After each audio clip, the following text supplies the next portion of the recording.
Hazrat Abu Huraira radiyallahu anhu says, when the angel of death was sent to Hazrat Moses alayhi salam, he dealt him with a blow. So he returned to his Lord and said, "You have sent me to a bondsman who does not wish to die." He Jalla Jalaluhu said, "Go back and ask him to place his hand on the back of an ox, and he will get a year against each hair his hand covers." He submitted, "O my Lord, what will happen after that?" He said, "Then death." He submitted, "Then let it be now." The reporter says that he invoked Allah Jalla Jalaluhu to bring him within a stone's throw of the Holy Land.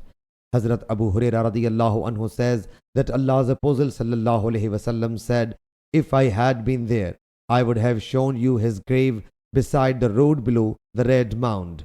He, Abdul Razzaq, said, Memar has narrated to us from Hammam. He said, Hazrat Abu Huraira radiyallahu anhu has reported this hadith likewise from the Prophet sallallahu alaihi wasallam. Sahih Bukhari Hadith number 3407.